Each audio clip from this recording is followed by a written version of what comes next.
Ladies and lads, one of the most significant changes in Fortnite history happened over the weekend, and it wasn't even in-game. Donald Mustard, the creative director of Epic Games and thereby the creative lead of Fortnite since its release, has decided to officially retire from Epic Games. In his time, Donald Mustard was responsible for some of the most iconic moments, not just in Fortnite, but in gaming as a whole. Right off the top of my head, I think of the Meteor, the Black Hole event, or even the Flood from Chapter 2. All large in-game live events on a scale that had never before been seen in gaming. Donald Mustard and his team were innovators, no question. But what does this mean for the game of Fortnite? If you're a regular player like me, you've definitely noticed that this game has fallen into a routine, focused on yearly map changes and brand crossovers. It's a very different direction from its Chapter 1 origins, both in terms of lore and mechanics, as it's pretty evenly split now between build community and zero build community.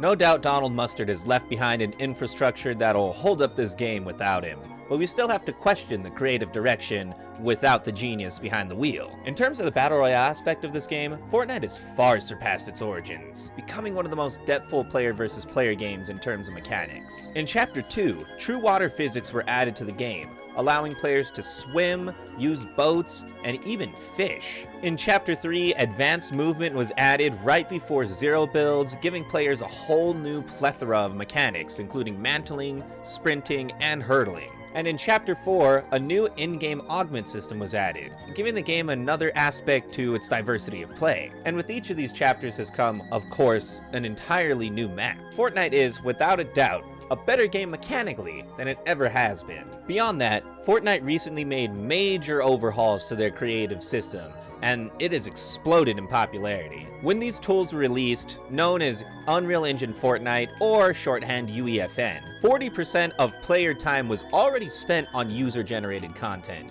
and I'm sure it's only gone up since then, with the addition of incredibly popular meme maps like Only Up Fortnite or Octogame's Fortnite. But the novelty isn't just in-game recreations. Popular content creators such as CypherPK have worked hard to develop their own creative maps. And of course, this doesn't count the various independent developers and teams that are developing their own experiences within this system, many of which I have cataloged on my channel.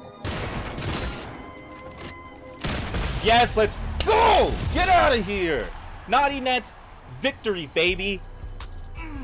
And the monetary incentive to create is huge, as Fortnite splits money directly from their revenue to pay these creators on an engagement basis. Which means if your map is one of the top played maps, you could be making millions of dollars every year. Some of the top earning maps were actually cataloged, ironically, by another YouTuber known as Mustard Plays, the actual in real life brother of Donald Mustard. I would definitely recommend checking out that video after this. But while there are more ways than ever to play the game, in terms of the story and lore of Fortnite, you'd be hard pressed to find an active player who's really enjoying the current creative direction. Fortnite has fallen into an almost Call of Duty-like yearly hype cycle, with a new map released right before the holidays, allowing the game to coast on the new mechanics, the holiday events, and of course the hype of the new map. However, once that hype season is over, say late February, early March, the game falls into its lowest state, which is generally in the summer, where Epic goes on about a month-long vacation.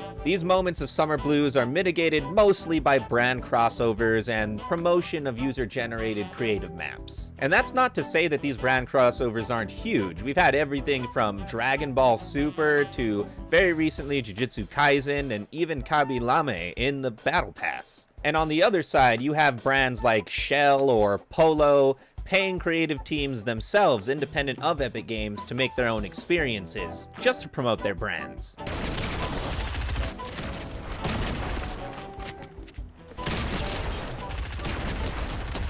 Fortnite has become the billboard of pop culture, and it's hard to deny that sometimes Fortnite feels like a grift first and a game second, especially when some of these collab items completely dominate the meta of the game. Epic Games has seemingly lost much of what made Fortnite iconic, trading much of the identity in for higher profit margins. The story, once simple and novel, has engrossed itself in the multiverse trend, trading away its lore cohesion for the ability to create ever-increasing levels of villainous power. Where before we simply had the Storm King, now it turns out that there are many cubes, each with their own Storm King, all created by the Storm Queen, who dominates the universe. Yet even above her is a character named Geno, a being who has multiversally duplicated himself to achieve superior power.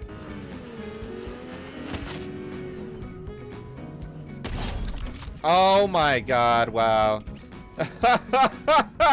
And he had my juice too. This ignores the finer points of the 7, of which the Visitor from Chapter 1 is a primary member, and we're not even talking about Jonesy's personal story arc, which, when completed, should end the Fortnite universe entirely. The feeling of playing a Pixar-like Battle Royale with homages to other franchises is completely gone, replaced instead with an overwrought and unfocused storyline, an overly competitive player base fighting for relative peanuts compared to the older days, and a skin shop that regularly breaks 40 pages, half of which are generally collabs. And so we arrive at the main question of this video.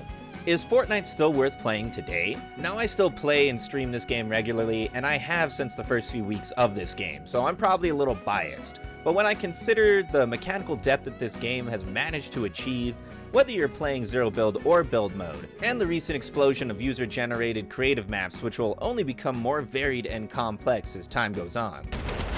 Get out of here, Frenzy win, baby. Frenzy Farm win. Let's go. Let's go. Let's go. The answer for me is a resounding yes. If anything, the problem is too much content, too many collaborations. In this game, it's very easy to miss what's hot. Fortnite is a living, breathing economy unto itself, with its own memes and dedicated player bases. It's very easy for things to fall between the cracks, or simply get overshadowed as new things come out. But if you come to Fortnite to play the game, I don't see how you could be disappointed. Even when you have the odd brand crossover dominated meta, the game updates often enough and changes quite frequently, so you'll never spend too much time in a period of Fortnite that you're not enjoying personally. So with all that being said, I want to give a big thank you to Donald Mustard for leading the game that helped start this YouTube channel. And maybe check out another one of my videos as well about Fortnite. I got more commentaries, I got creative playthroughs, I got Battle Royale tips, whatever you're looking for.